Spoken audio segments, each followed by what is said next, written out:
வணக்கம் மக்களே, மீண்டும் உங்களை சந்திப்பதில் பெருமகிழ்ச்சி. தண்டகாரண்யம், கலையரசன், அட்டகத்தி தினேஷ், ரித்திகா மற்றும் பலர் நடித்து ஜஸ்டின் பிரபாகரன் அவர்கள் இசையில் பாரஞ்சித் அவர்கள் தயாரிப்பில் அதிரன் ஆதிரை இந்த படத்தை இயக்கியிருக்காங்க. இந்த படத்தோட கதையின் கரு என்னன்னு பார்த்தீங்கன்னா, ஃபேக் நக்சல் கேம்ப். இது ஒரு உண்மை சம்பவத்தின் அடிப்படையில் எடுக்கப்பட்ட படம் தான். ஃபேக் நக்சல் கேம்ப்ன்றது நக்சல் இல்லாத சக பொதுமக்களை ஒரு பிரெயின் வாஷ் பண்ணப்பட்டு ஒரு வேலைக்காண்டி அவங்கள ஒரு போலியான ஒரு கேம்பில் வச்சு ட்ரைனிங் கொடுக்குற மாதிரி கொடுத்து அவங்கள சரியான நேரத்தில் அரசியல் ஆதாயத்துக்காக அவங்கள கொண்டு போய் அவங்கள நக்சல்னு முத்திரை குத்தி சுட்டு வீழ்த்தி அந்த நியூஸை கொண்டு வந்து வச்சு அரசாங்கத்துக்கு பேர் கொடுக்குற ஒரு விஷயம். இதுதான் நடந்த கதை. எனக்கு இதில் முதல்ல பிடிச்சிருந்தது அப்படின்றது சத்தியமாக இந்த படத்தோட சினிமாட்டோகிராஃபி தாங்க. ஏன்னா இந்த படம் முதல் பாதி ஆரம்பித்து நம்ம காடுகளோட அழகுகளையும் ஒரு சின்ன சின்ன விஷயத்தை கூட ரொம்ப பிரமாதமாக காட்டியிருப்பாங்க. இந்த லொக்கேஷன்ஸ்லாம் யார் பார்த்தாங்கன்னு தெரியல, சிறப்பாக இருந்ததுன்னு சொல்லணும். அப்படியே இரண்டாம் பாதியில் அப்படியே கொஞ்சம் நேரத்துக்கு அப்புறம் இரண்டாம் பாதிக்கு அப்புறம் பார்த்தீங்கன்னா அதை ஒரு கேம்ப்பு, ஒரு காடு, அந்த காடே வேறு விதமாக இருக்கும். அந்த கேம்பில் நடக்கிற கொடூரம் அந்த மாதிரி ஒரு விஷயமா இருக்கும். கம்ப்ளீட்டாக வேறு பிளேஸை பார்க்குற மாதிரி இருக்கும். பட் ஸ்டில் சினிமாட்டோகிராஃபி அந்த ஒர்க் இருக்குல்ல, அது வேறு லெவலில் இருந்தது. ரெண்டாவது இந்த படத்தோட இசை, ஜஸ்டின் பிரபாகரன். பாடல்களுமே எந்த இடத்துலையுமே நம்மளுக்கு ஒரு ஒரு இடைச்சொருகளாக தெரியாது, தலைக்கல்லாவும் தெரியாது, பிரமாதமாக இருந்தது. கேட்கக்கூடியது தான். படத்தோட பார்க்குறப்போ உங்களுக்கு ஒரு நல்ல ஃபீல் கொடுக்கும். அதோட இந்த படத்தோட பின்னணி இசை மிகச்சிறந்த பலம். இதுக்கு ஒரு மிகப்பெரிய வலு சேர்த்துருக்குன்னு சொல்லணும். ஸோ அப்படிப்பட்ட ஒரு பேக்ரவுண்ட் ஸ்கோரும் கொடுத்துருக்காங்க, பாடல்களுமே. மூணாவதாக இந்த படத்தோட கதை இயக்கம் நம்ம அதிரன் ஆதிரை.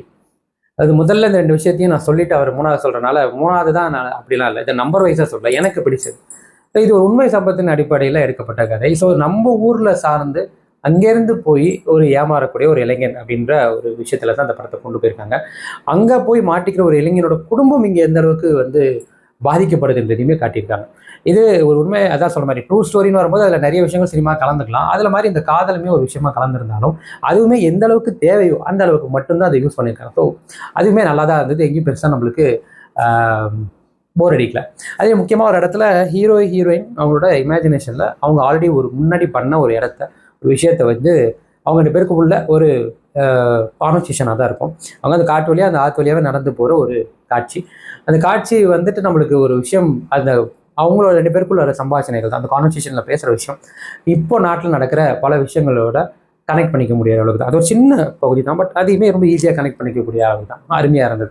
அதே மாதிரி அந்த பையனோட எதிர்காலத்துக்காக அங்கிட்ட இருக்கிற கடைசி நிலத்தையும் விற்கக்கூடிய அந்த தகப்பனோட நடுக்கம், அவரோட அழுகை, அது கையெழுத்து போடும்போது காட்டப்பட்ட காட்சி. இந்த மாதிரி அங்கங்கே இந்த காட்சிப்படுத்துகிற விதம் இருக்குல்ல, அது பிரமாதமாக இருந்தது. ஸோ அதுதான் அந்த மேக்கிங், ரைட்டிங் அருமையாக இருந்தது. ரொம்ப உண்மையிலே இன்னைக்கு பாமர மக்கள், மலைவாழ் மக்கள், அடித்தட்டு மக்கள் தான் குடும்பம் ஏதோ ஒரு வகையில் தான் பிள்ளையால மேலே வந்துடாதா, அவனுக்கு ஒரு விடிவாரம் வந்துடாதா, அவனுக்கு ஒரு அரசு உத்தியோகமோ ஒரு போலீஸ் துறையோ ஒரு மிலிட்ரி துறையோ ஒரு ஃபாரஸ்ட் ஆஃபீஸரோ அந்த உடுப்பை போட்டுற மாட்டாங்களா, ஏதோ ஒரு வகையில் ஏதோ ஒரு வேலை அப்படின்ற ஒரு நம்பிக்கையில் எந்த விதத்திலாவது அந்த பிள்ளை வந்துடாதான்றதுக்காக பேசுகிறவங்க பார்க்குறவங்க எல்லாரும் சொல்கிறதையும் மனசளவில் நம்பி, ஏன்னா மக்கள் மனுஷன் நம்பி வளர்க்கிட்டாங்க.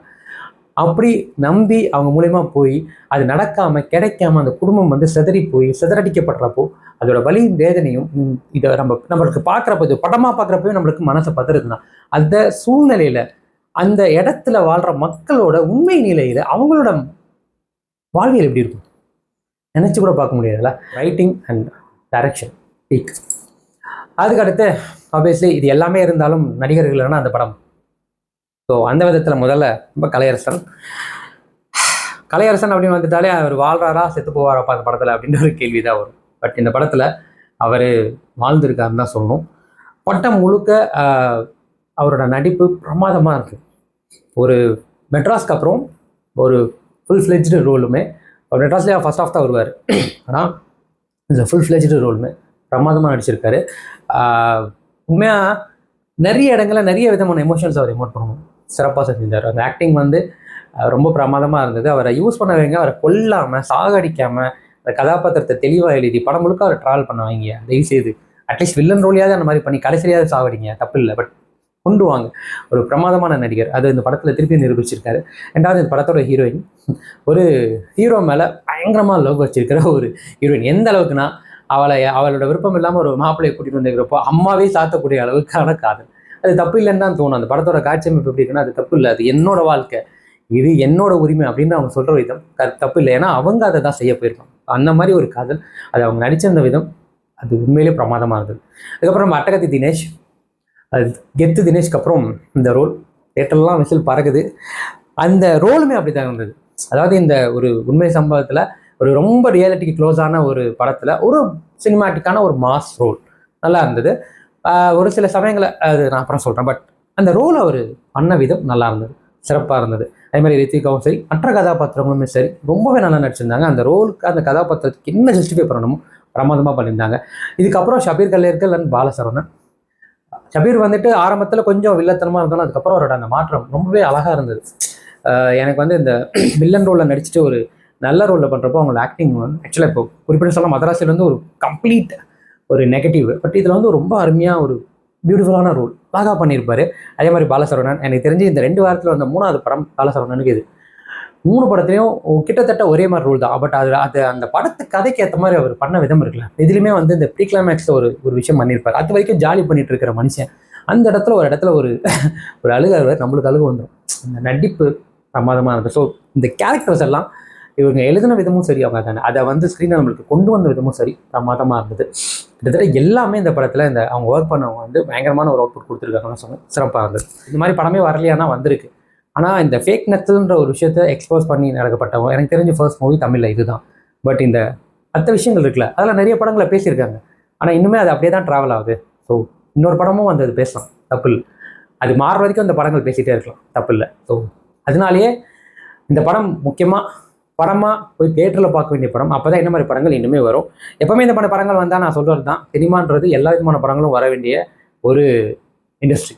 அப்போ தான் இந்த இண்டஸ்ட்ரி சர்வை ஆகும். என்டர்டைன்மெண்ட் இருந்தால் இதில் ஃபஸ்ட்டு ப்ரியாரிட்டி என்டர்டைன்மெண்ட்டான படங்கள். இப்போ ஒரு 4 என்டர்டைன்மெண்ட் படம் வருது, இந்த மாதிரி ஒரு படம் வருதுன்னா கண்டிப்பாக நம்ம ஆதரிச்சு தான் ஆகணும். அந்த 4 படத்தில் 2 படம் நல்லா இருக்கலாம், பட் இந்த படம் கண்டிப்பாக நல்லா இருக்கும். ஸோ அந்த மாதிரி இந்த மாதிரி படத்துக்கும் நம்ம ஒரு கை கொடுத்து தூக்கும் போது அடுத்தடுத்து இந்த மாதிரி படங்கள் பல படங்கள் நம்ம ஃபீல்டுக்கு நம்ம இண்டஸ்ட்ரிக்கு வரும். அப்போ தான் இந்த மாதிரி கதைகளும் நம்ம மக்கள்கிட்ட போய் சொல்லவும் சேர்க்கவும் முடியும். அதுக்கு சினிமா இந்த மூவின்றது தான் ஒரு மிகப்பெரிய பிளாட்ஃபார்ம். ஸோ தயவுசெய்து இந்த படத்தை தியேட்டரில் போய் பாருங்கள். இப்போ எனக்கு இந்த படம் எந்த அளவுக்கு வந்து மனசை ஒரு மாதிரி ஃபீல் பண்ணி ஒரு எமோஷனல் பிரேக் டவுன் பண்ண வச்சுன்னா 100க்கு வந்து நான் 80 கொடுப்பேன். ஒரு தரமான படம் எல்லா விதத்துலையுமே.